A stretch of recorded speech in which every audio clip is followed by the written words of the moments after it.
All right, hello everyone, and welcome to the CA podcast. I'm here with my co-host, Thelwell. They let me on for a second time for some reason. And our special guest, Tasfia. And today we're going to be discussing college essays and the importance of why you should make sure that yours is the best. So to start things off, Tasfia, you have been involved in the Nyah project, and would you like to explain a little bit about what that is? Yes, so the Nyah project is a global experiential leadership fellowship. It's a really long thing, but it's a fellowship that helps 12 fellows approximately travel to countries where it's, I'm not going to say underdeveloped, but countries where we can learn. So our kind of catchphrase is travel awakens leaders. So we love traveling, and I went as a 2021 fellow to Ghana for 12 days, and it was amazing. I think one of my friends actually went on the same project, or at least went to Ghana for a leadership seminar for like a week. So how was that experience? What was it like going to that country? I'm not gonna lie, honestly, at first I was really intimidated. I was like, oh my god, it's a new culture, it's a new country, you know, traveling without parents across the seas, it was like a first, and I was like, it's kind of scary, but I was really excited for the adventure. And I realized as soon as we stepped down in Ghana, like, okay, this is gonna be new, and this is my home for like the next week or two, like, you know. And it was an experience of a lifetime. I'm definitely gonna say that because I feel like a lot of people, whenever they travel to a place new, they're like, oh my god, I loved it so much, and you know. But like, honestly, I learned so much through a new culture and through the Nyah project family that I went with. So like my facilitators, Leanne, Miami, Eileen, they were amazing. My peer facilitator, JP, and my fellows, the other 11 fellows I went with, and we kind of went down to some of the obviously tourist attractions. We went to slave castles, Cape Coast, Lee Waterfalls. We stayed in Akachi, which is kind of like the rural area of Ghana, and obviously the airport was in the capital, Accra. Personally, my favorite was the waterfall. It was amazing. We had to walk like 15 to 20 minutes all the way down to the end of the waterfall, and we got to, you know, go down in the water, and it was an amazing experience. Nice. And so to tie into the theme of today's episode, are you planning on including this trip in your college essays? I'm gonna be totally honest, as much as I love service trips, I'm not gonna include the full part of the trip, almost. The fellowship was really eye-opening for me.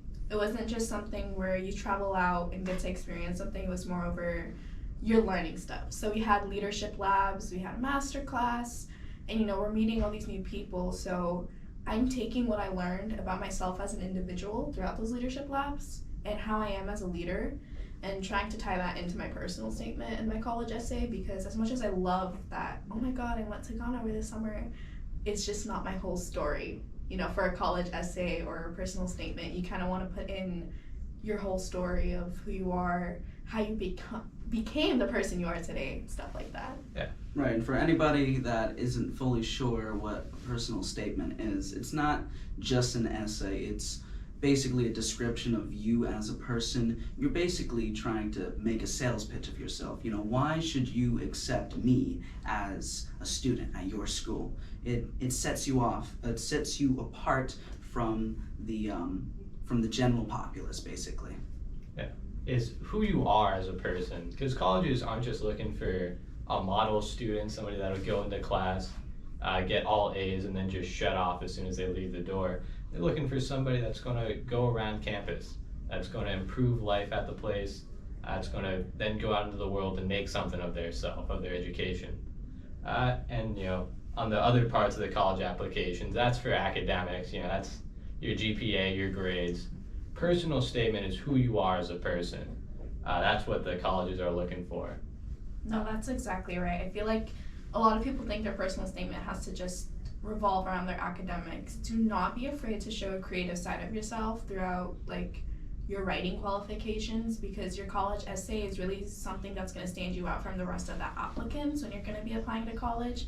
So don't be afraid to include anything silly or anything fun. Just make it something that the admissions officers would love to read and know more about you. Yeah.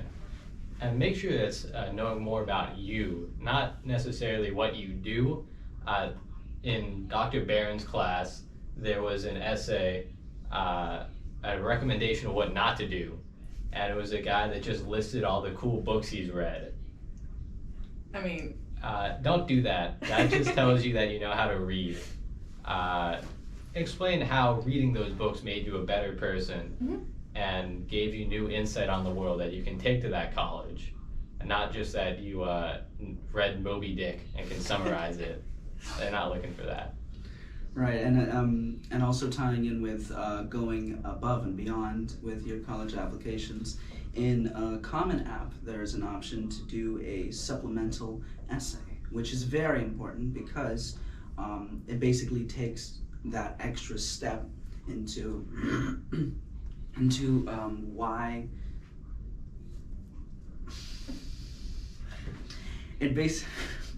Cut that out. I think what Ryan's trying to say is it basically kind of gives you more space to talk about yourself and something other than academics, because your whole application has, as Dia said, your GPA, your scores, everything about academics, and it's giving you time to reflect on you as an individual outside of school, as someone in their community, as someone that's having family responsibilities, anything like that, basically. Yeah. And like with most stuff in the college essay, just college applications in general, if you see optional around it, that optional means necessary. You don't overlook the optional stuff in a college application, and that includes essays. Right, you don't want to be seen as a student that will just do the bare minimum. You want to go above and beyond and wow whoever you're trying to impress. I think definitely don't try to leave out the essays because you're doing the application the night before. Don't be alarmed if you haven't started, but you should have by now on your college essays and personal statements. Try to get a feel of what you want to write about, when you're going to write it, and which schools you're going to be applying to. Yeah. And for the juniors, that still counts for you. You're going to have to do it sooner than you expect. I think most classes for junior year, they expect you to have a college essay done by the end of the year. I know I had 2 done by the end of last year. Yeah, no, that was same. advanced. Especially if you're going to be applying to a lot of scholarships and programs for juniors, you guys want a personal statement by the end of your school year, just because it's going to really help. Yeah. So start thinking. That's time you're going to be using 650 words, and if it's good, you'll just be able to stick with that one same, at least idea, if not a good amount of the written words. And then that'll give you a lot more time in senior year when deadlines are fast approaching, some more time to rework it, make a better product. So don't rush through it just because you're in junior year. You're going to be a senior sooner than you expect. Yeah, take your time. It's going to creep up on you. So speaking of which, if you guys are willing to share, what sort of stuff did you include on your college essays? So, for my college essay, for the most part, I went over my interest in computer engineering and a certain project that I've been working on that I'm sure most of you guys, if you know me, you know what this is. Basically just going over, how I taught myself and grew a comprehensive skill for the I'm not on today. The topic of your essay. Yeah. Yeah, that's fine. Yeah. It's all right. I'm sure the essay is more eloquent. Yeah, the essay itself is a lot better written than I'm explaining it. But it basically just went over my interest in computer engineering, what I've done, what I'm planning on doing. I've gotten into coding, building computers, technical solutions to, various hardware and software issues. And we wrote this in Professor Bellis's class. Yeah, Yeah, so last year when we were juniors, we had a writing assignment to write a college essay, like a personal statement that we wanted, like a draft. And I think I wrote mine in class in 15 minutes. And I reused that essay actually. So you guys, it's never too late to plan, never too early to start. So just keep it in the back of your head. You know, try brainstorming for the juniors and seniors. You should be really on your game by now. Right. And there are even some scholarships that want you to write an essay. I know for national merit scholarships, they want me to write something. I'll be honest, I'm also kind of procrastinating. I think that's a real issue. I feel like everyone is. Yeah. Yeah. Yeah. You just got to get down to brass tacks and start doing it. You guys have any tips to help overcome the procrastination? Honestly, I think I'm a big procrastinator. I'm not gonna lie. Like, I'm giving all this advice, but my number one big tip is write those deadlines. If you have those deadlines written down, whether it be like on a sticky note on your laptop or like if you have a planner, they're gonna really help, because I often like forget deadlines and I'm like, okay, let me open up my planner and look at it, and I'm like, oh crap, I gotta do that. So definitely write down the deadlines. It's really gonna help you kind of motivate yourself, like, oh my god, it's coming up, I should get it done. And then hopefully you get just like a flow of creative juices and you just, you know, write those college essays and applications. Right, and another thing is I'm a professional procrastinator. We know that. And so my best tip would probably be, as soon as you get the assignment or the essay, this really applies to anything, get something done first. Mm-hmm. Don't bully yourself into saying, I'll do it later. Get it started, even if it's like a sentence or two, you know, because those first few words is going to, those first few words are going to make a big difference, because you're gonna end up getting caught in the flow. You're gonna end up doing more, like you said, getting those creative juices flowing, and it's gonna get a lot easier. It's just getting started that's hard. Yeah, and I'm gonna advocate for moderation as well. You can't be productive 24 hours of every day. You know, if you've got a deadline fast approaching, don't burn yourself out writing all 650 words in an hour, or else you're going to wake up from a fugue state and find it's just 1,000 words about you eating mud in middle school. And that's not going to work at all. So take your time. Definitely, it's really important to give yourself breaks. I feel like a lot of us are really stressed out right now with college applications and scholarships and all the deadlines coming up, but like, give yourself time. It is okay to rest. It is okay to not do anything for a while, but just know, like, in the long run, it's gonna be worth it, all your hard work and everything you're gonna put forth. And also create a good hook. I feel like if you make it interesting for even yourself to read, you know, if you make it fun, you make it feel like you're writing this like story, like this novel about yourself. You know, you make it exciting not only to read, but for yourself to write. That's also gonna play a huge factor into it. People perform better when they enjoy what they're doing. Yeah, get creative with it. In 9th grade, we had an alumni of my high school come in and talk to us about his college essay, and also he wrote it like the night before. I think that's a theme. It's a running theme in these. But he got in because he did it in a real interesting way, which it was formatted based on him recollecting about his old life with his friends and thinking back on things and looking about how he's changed and adapted over the years. And then he wrote that, submitted to the colleges, and said, hey, this guy's a pretty adaptable fellow. I want him in here, not knowing it was done like a day beforehand. No, definitely. I feel like a great hook is necessary for a personal statement for everyone to read. And don't be afraid to share these with your friends or family to try to get more input and feedback, because the more feedback you get, the better your personal statement is going to be. Yeah, and there's quite a few teachers here on campus too. In Central Campus, any of the English teachers for CA are good. Dr. Barron, Maniscalco, all of them. Talk to them about your essays, get some advice on it, even if they're not your professor for that year. For you guys, who do you recommend? We have Professor Du for math. I know a lot of you guys are using her for your recommendation letters, and we have Professor Vellis. Definitely go to her for personal statement, college essays, and also your letters of recommendation.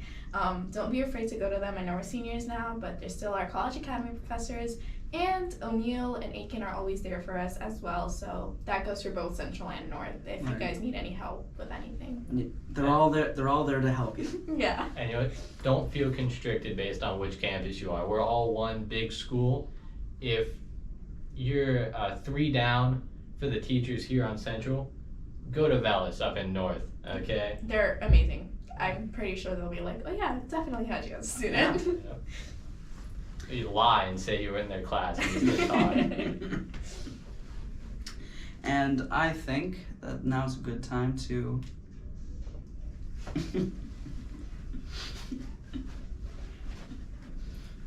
Alright guys, you know what time it is. It's time for the Student Spotlight. And Tasfia, it's your time to shine, you know?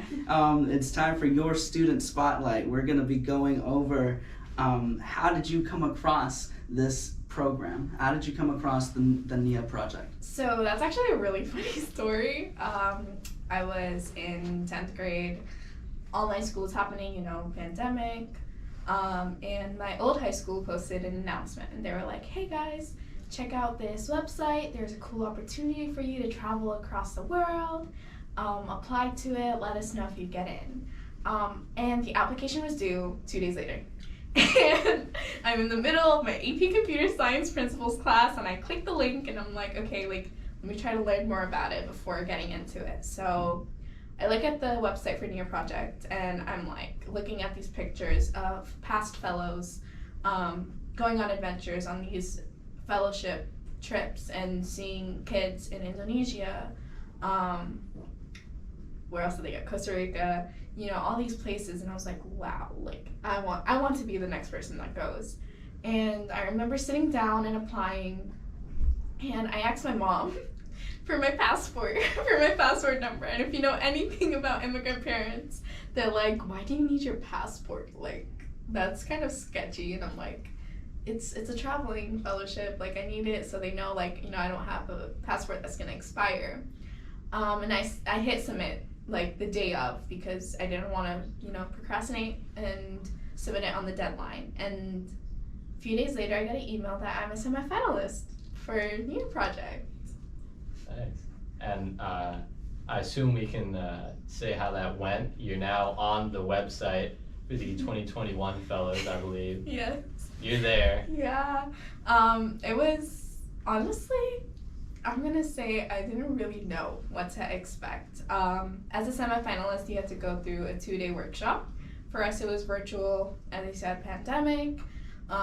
We were online from 8 to 2 p.m.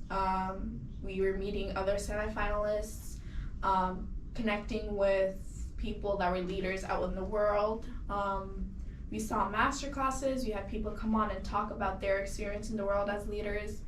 And after the 2 days, we had an interview. There was an interview online to select finalists for the round. So some background information, Nyah Project takes approximately 12 fellows every year to somewhere for the fellowship. And so there were, I'm gonna say a rough estimate of around like 70 semifinalists. And it was like crazy. I felt so intimidated. I was like sitting there, I was like, damn, like these people are so smart, like I'm not gonna get in. And there was an interview online, and the interview had the founder, the director, the manager, and there were just people who all support the fellowship, people who are sponsors. So I was interviewed by Leanne, the founder of Nyah Project. Eileen, she's also a director for Nyah Project. And Miami, she was also amazing. She's, I think, the manager, if I'm not wrong. And they also all took us to the fellowship in Ghana. Nice. So you talked about some of the leaders that you met during those master classes. Do any of them stand out to you? You learn anything in those classes? Definitely. I had the opportunity of actually interviewing someone else this year for the 2022 fellows, so it was amazing. So our kind of like person in Ghana was Dr. Senyo, and he was one of the people for the master classes. And Dr. Senyo actually has 2 schools in Ghana, which we visited, Human Factor Leadership Academy and Human Factor Leadership Senior High. And when we went to Ghana, he was the person that took us everywhere, arranged, the cars, the buses that we traveled with.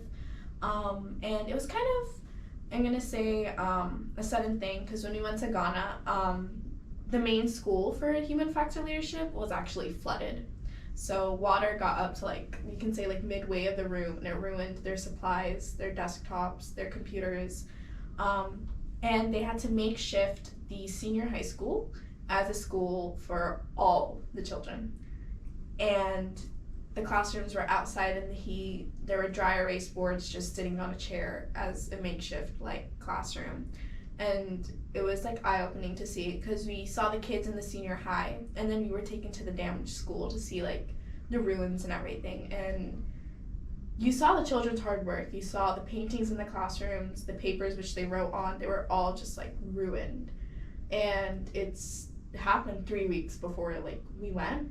And so it was really, really eye-opening to see that I have the luxury of having education here.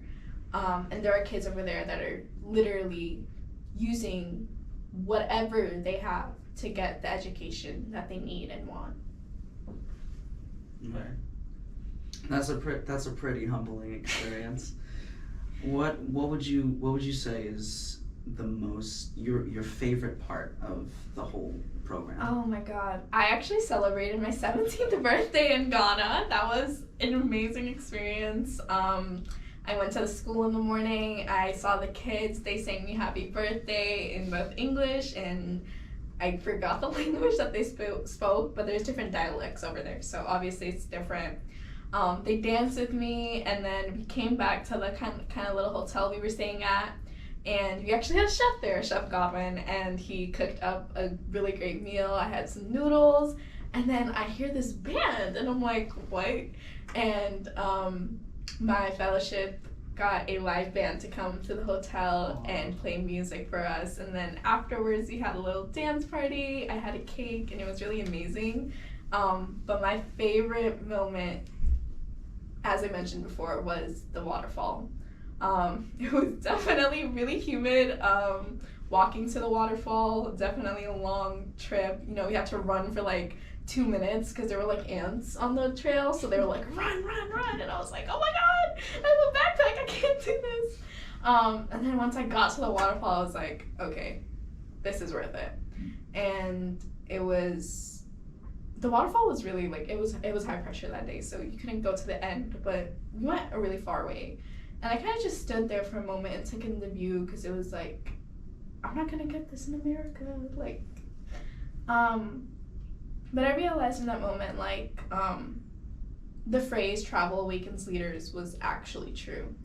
I feel when you go somewhere new you're not accustomed to, you learn new things, and you learn the way that the individuals there are, how they're living, how they're going through everyday life. And it kind of gives you a change of heart, or inspiration to be okay, I want to do more. I want to have change that doesn't go only in my local community, but go further. And standing there at the waterfall, I felt like I belonged there. I definitely loved Ghana. I think, as I said before, I was kind of a little scared after we got there, but the bus ride from Accra to Akachi was 4 hours, 3 to 4 hours. And I remember looking out the windows, and I see the villagers, I see how they're living, I see little kids running around. And it kind of reminded me of where my parents are from, so Bangladesh, and I felt like I was home. It kind of was I'm not scared here. I was really, really safe. I loved walking outside of the hotel and seeing the people, because it wasn't I had any fear in me. It was my home for a while, and I definitely want to go back. Yeah, I think it's a great experience when you're able to go somewhere and, this foreign place that you're in, it's adapting to your surrounding is a major a major skill that leaders must have to change the way that you think and to adapt and to grow as a person as you go through different experiences. Would you say that there's anything that you can take from your experience into adult life? There definitely is. As I said, we had leadership labs and master classes, and we had leadership labs almost every day we were there, and they were directed by Leanne, our founder, and it was really eye-opening, actually. We talked about identity, lived experiences, our character, and our values, and I think in those moments I learned so much about myself as an individual. I learned about the fact that I value reciprocity so much. I love having someone give me the same energy I give them. It's one of my biggest values, and I think something I'm going to take as I grow older, as I go into my adulthood, is the fact that I'm unapologetically me. Like, I don't have to owe anything to anyone, and that the way I am is actually a leader. I don't have to change anything about me to fit into society standards or do anything to impress anyone, because the way I am should be enough. And I feel like it was a process throughout the whole thing. I think the first leadership lab, we were all sitting there like, what is this? And then we had little notebooks, so we took down notes in there, talked about our feelings, had journal entries, and it kind of gave me the feeling that I am okay to be vulnerable, I'm okay to have emotions, and that, I am me. I think it's something I'm going to take into my adult life, is that no matter where I am, no matter what I do, I can be a leader, I am still a leader, and I can keep going with that. Yeah, and I think that same lesson would ring true to most of our watchers. It just takes something special to push you to that realization. Okay, and so for the people viewing this at home, would you recommend this project to some of the juniors listening right now?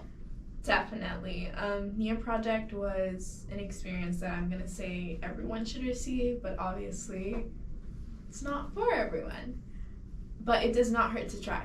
You don't know until you apply, so definitely for the juniors, check out Nyah project. For the seniors too, you guys could apply.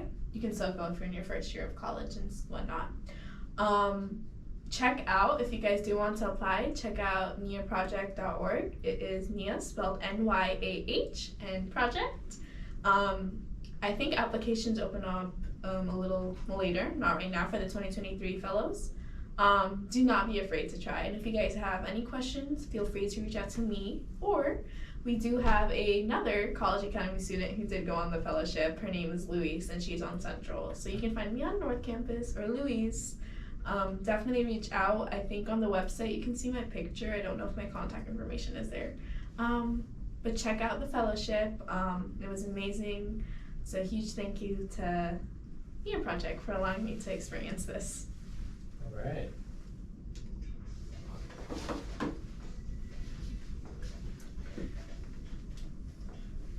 All right, guys, it's time for Fact versus Fiction.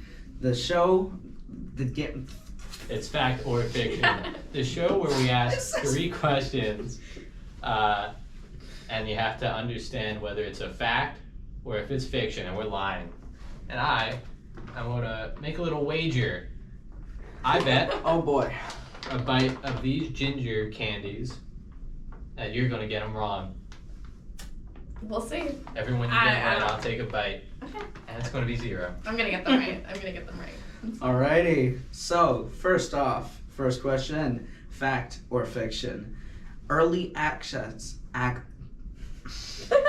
God. Okay.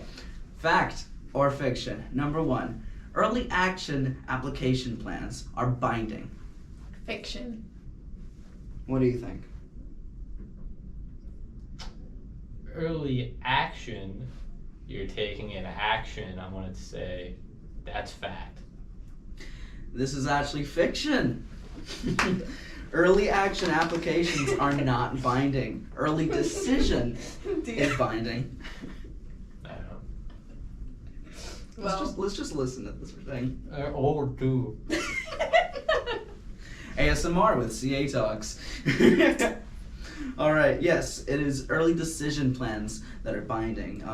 Early action gives you the option to apply and get an answer about whether or not you're accepted, but you don't have to agree to it.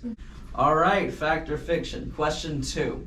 So, more than 3/4 of college applicants get into their first choice school. Is that fact or fiction?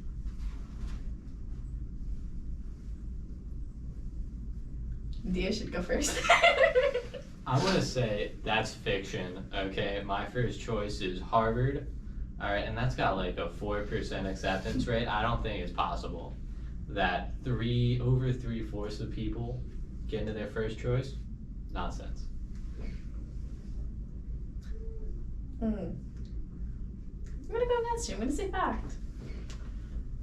Because if you think about it, a lot of people, like right now locally, their first choices aren't like most reach schools. They're like safety schools, like in Florida. And I feel like if those are a lot of people's top choices, it's gonna be fact. So your thought process is that most people, when they make a first choice, their first choice is going to be like a reasonable first choice. Like Yeah, I thought you meant like dream school, and then I was like, ooh, like first choice and dream school are different if you think about it, you know? Well, guys, that is fact. Oh. It is fact. According to the Cooperative Institutional Research Program at UCLA, more than 3/4 of college applicants actually do get accepted into their first choice schools. Oh. Okay. All right, and question number 3. Fact or fiction? UCLA is the most applied to university in the United States.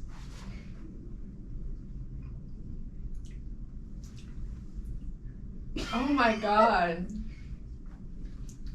No. No. Are you- No, it's not. It's fiction. That's fiction. I don't believe that. I don't know what a UCLA is.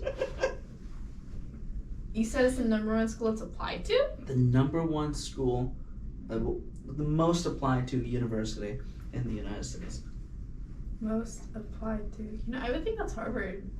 Yeah, I would say it's someone in the Northeast But- where there's a greater concentration of people. It's But like, UCLA is really popular too because it's California. that's California, that's one state. Like, nobody from New Mexico or Arizona or Washington. There's not many people there. Someone in northeastern United States. You said fiction? I want to say fiction. Damn, I'm like conflicted. You know what? I'll go with you. I'll say fiction. Well, guys, you're both gonna have to take a bite of the ginger because that is fact. What? UCLA is number 1 public university, has Oh over my God. 100,000 students applied for Pick your in poison. fall Pick my 2021. Oh crap. Okay. You know what? I'll take one too. All right? Okay. I'll take one for the team. Why 3. not? Oh, okay, you're taking it anyway. Let's go. All right, 3, 2, 1. Oh.